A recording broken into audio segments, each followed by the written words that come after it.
नमस्कार साथियों, हमारे इस मंच पर आप सभी का स्वागत है।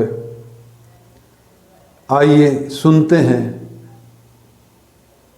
भगवद गीता के 18वें अध्याय में भगवान श्री कृष्ण 59वें श्लोक में क्या कहते हैं।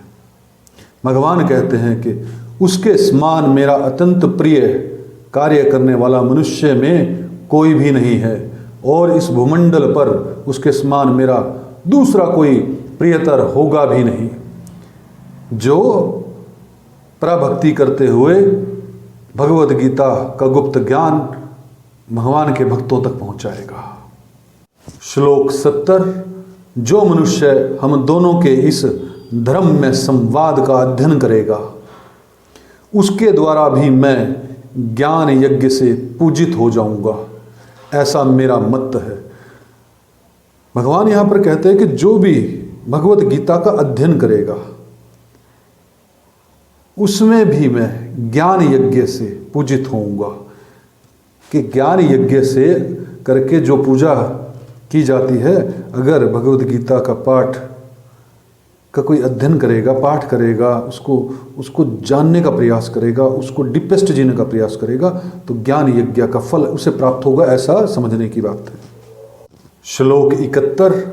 श्रद्धावान और दोष दृष्टि से रहित जो मनुष्य इस गीता ग्रंथ को सुन भी लेगा, वह भी शरीर छूटने पर पुण्य कार्यों के शुभ लोकों को प्राप्त होगा। यहाँ पर भगवान श्री कृष्ण पहली बात तो ये कहते हैं कि श्रद्धावान और दोष दृष्टि को दूर रखकर, श्रद्धा भी उसके अंदर होनी चाहिए और दोष दृष्टि से दूर भी वो व्यक्ति होना चाहिए। अगर मात्र सुन ले उसे, तो वो अन्य लोकों, पुण्य लोकों को प्राप्त होगा। श्लोक 72। हे प्रथानंदन, क्या तुमने एकाग्र चित्त से इसको सुना? और हे धनंजय, क्या तुम्हारा अज्ञान से उत्पन्न मोह नष्ट हुआ? श्लोक 73। अर्जुन बोले कि हे अच्युत, आपकी कृपा से मेरा मोह नष्ट हो गया है और मैंने स्मृति प्राप्त कर ली है। मैं संदेह रहित होकर स्थित हूँ, अब मैं आपकी आज्ञा का पालन करूँगा। श्लोक 74। अब क्योंकि अर्जुन अब भगवान को कह रहे हैं कि मैं आपकी आज्ञा का पालन करूंगा, तो फिर संजय का श्लोक बीच में आता है, 74वां श्लोक। इस प्रकार मैंने भगवान वासुदेव और महात्मा प्रथानंदन अर्जुन का यह रोमांचित करने वाला अद्भुत संवाद सुना। यहाँ पर आप देखिए कि जब भगवत गीता पूर्ण होती है तो संजय भगवान वासुदेव और अर्जुन के सामने महात्मा का प्रयोग करते हैं, क्योंकि जब भी व्यक्ति के जीवन में भगवत गीता का ज्ञान फलित हो जाएगा तो वो महात्मा स्वरूप हो जाएगा। ऐसा इस श्लोक के माध्यम से बताने का प्रयास किया गया है। श्लोक 75। व्यास जी की कृपा से मैंने स्वयं इस परम गोपनीय योग गीता ग्रंथ को कहते हुए साक्षात योगेश्वर भगवान श्री कृष्ण से सुना है। श्लोक 76। हे राजन, भगवान श्री कृष्ण और अर्जुन के इस पवित्र और अद्भुत संवाद को याद करके मैं बार बार हर्षित हो रहा हूं। श्लोक 77। हे राजन, भगवान श्री कृष्ण के उस अत्यंत अद्भुत विराट रूप को भी याद कर करके मुझे बड़ा भारी आश्चर्य हो रहा है और मैं बार बार हर्षित हो रहा हूँ। धृतराष्ट्र को संजय समझाते हुए कहते हैं कि किस तरह से उन्होंने विराट रूप को देखा। श्लोक 78। जहाँ योगेश्वर भगवान श्री कृष्ण हैं और जहाँ गांडीव धनुषधारी अर्जुन है, वहाँ ही श्री विजय विभूति और अचल नीति है, ऐसा मेरा मत है। यहाँ पर संजय धृतराष्ट्र को ये बात अपने मत के, अपने विचार के रूप में कहते हैं कि जहाँ पर भी भगवान श्री कृष्ण स्वयं होंगे और गांडीवधारी धनुषधर अर्जुन होंगे। वहाँ पर श्री, विजय, विभूति और अचल नीति होगी।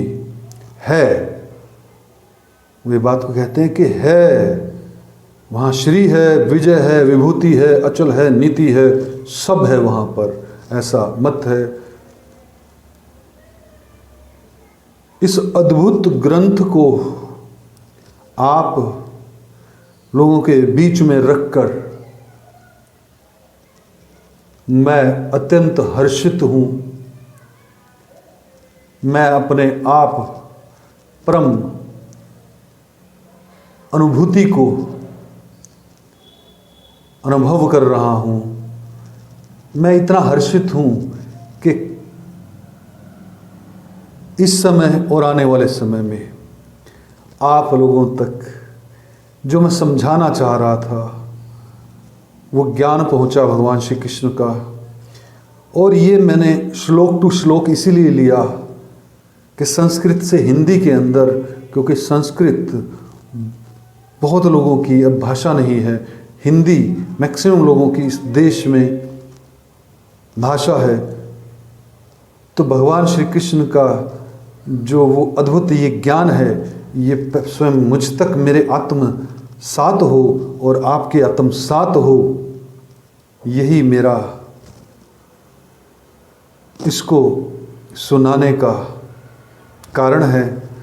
और आप सबके जीवन में एक एक श्लोक, एक एक शब्द आत्मसात के रूप में उपलब्ध हो जाए, यही मेरी भगवान श्री कृष्ण से प्रार्थना है कि जो भी सुने वो अंदर तक आत्मा में प्रवेश कर जाए। ये शब्द, ये भगवान श्री कृष्ण का ज्ञान, और आपके जीवन में भी अंततः श्री, विजय, विभूति और अचल नीति हो, ऐसी मेरी कामना है। इसी के साथ भगवत गीता के सभी अध्याय समाप्त होते हैं। आप सबके जीवन में ये सब फलित हो, यही प्रार्थना है। जय श्री कृष्णा, जय श्री कृष्णा, जय श्री कृष्णा।